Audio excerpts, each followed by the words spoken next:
Time present and time past are both perhaps present in time future, and time future contained in time past. If all time is eternally present, all time is unredeemable. What might have been is an abstraction, remaining a perpetual possibility, only in a world of speculation. What might have been and what has been point to one end, which is always present.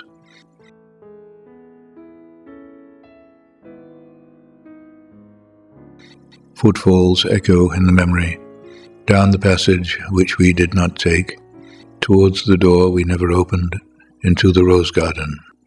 My words echo thus in your mind, but to what purpose?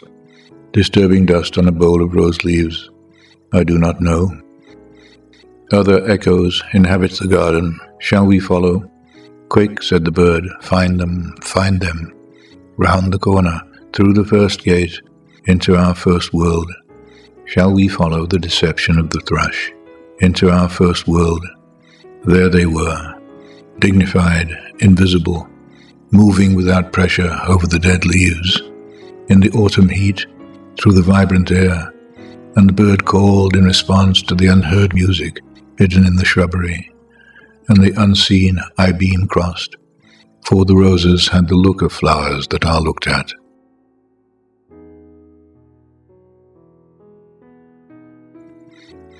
There they were as our guests, accepted and accepting. So we moved, and they in a formal pattern, along the empty alley, into the box circle, to look down into the drain pool. Dry the pool, dry concrete, brown-edged, and the pool was filled with water out of sunlight, and the lotus rose, quietly, and the surface glittered out of heart of light. And they were behind us, reflected in the pool. Then a cloud passed, and the pool was empty. Go, said the bird, for the leaves were full of children, hidden excitedly, containing laughter. Go, go, go, said the bird. Humankind cannot bear very much reality. Time past and time future, what might have been and what has been, point to one end, which is always present.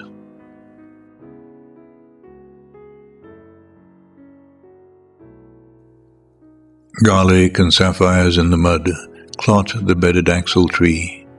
The trilling wire in the blood sings below inveterate scars, appeasing long-forgotten wars.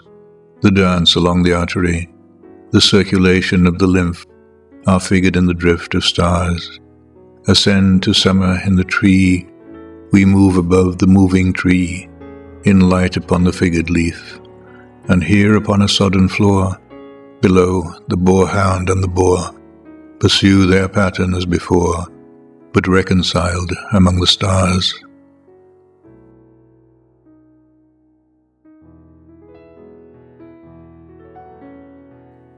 At the still point of the turning world, neither flesh nor fleshless, neither from nor towards, at the still point, there the dance is, but neither arrest nor movement, and do not call it fixity, where the past and future are gathered, neither movement from nor towards, neither ascent nor decline.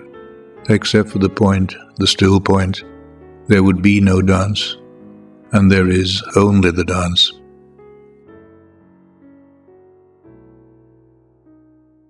I can only say, there we have been, but I cannot say where, and I cannot say how long, for that is to place it in time. The inner freedom from the practical desire, the release from action and suffering, release from the inner and the outer compulsion, yet surrounded by a grace of sense, a white light still and moving, Übung without motion, concentration without elimination, both a new world and the old made explicit, understood in the completion of its partial ecstasy, the resolution of its partial horror, yet the enchainment of past and future, woven in the weakness of the changing body, protects mankind from heaven and damnation, which flesh cannot endure.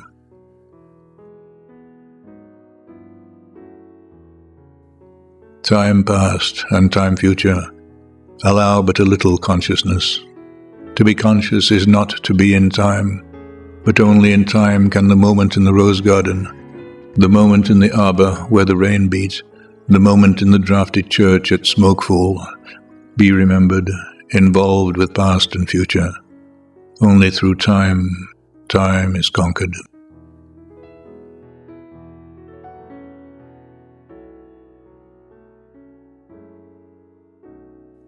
Here is a place of disaffection, time before and time after, in a dim light, either daylight, investing form with a lucid stillness, turning shadow into transient beauty, with slow rotation suggesting permanence, nor darkness to purify the soul, emptying the sensual with deprivation, cleansing affection from the temporal. Neither plenitude nor vacancy, only a flicker over the strained, time-ridden faces, distracted from distraction by distraction, filled with fancies and empty of meaning, tumid apathy with no concentration, men and bits of paper, whirled by the cold wind that blows before and after time, wind in and out of unwholesome lungs, time before and time after, eructation of unhealthy souls into the faded air, the torpid driven on the wind that sweeps the gloomy hills of London, Hampstead and Clerkenwell, Camden and Putney, Highgate, Primrose and Ludgate. Not here the darkness in this twittering world.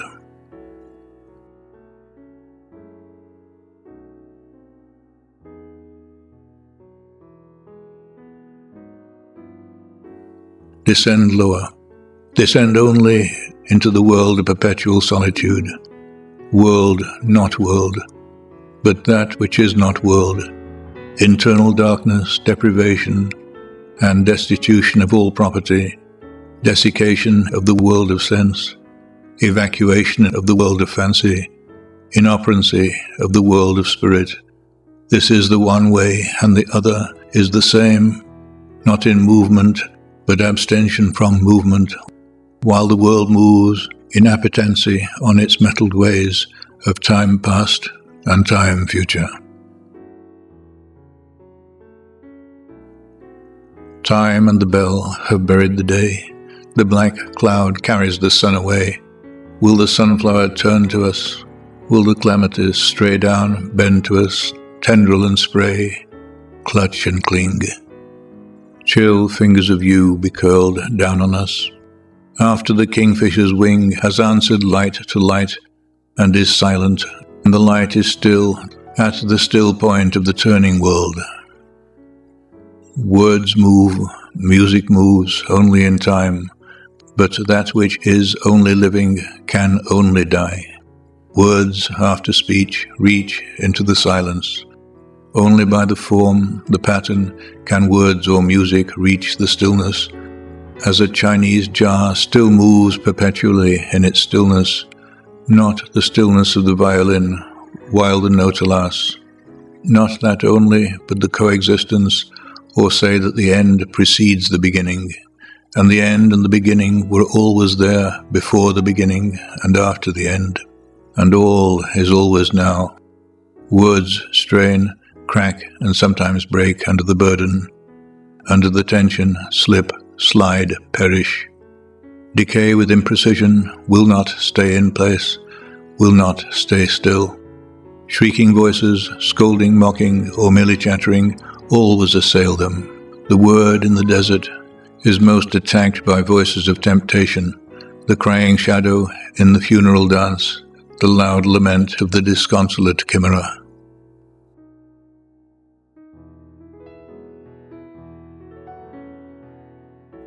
The detail of the pattern is movement, as in the figure of the 10 stairs.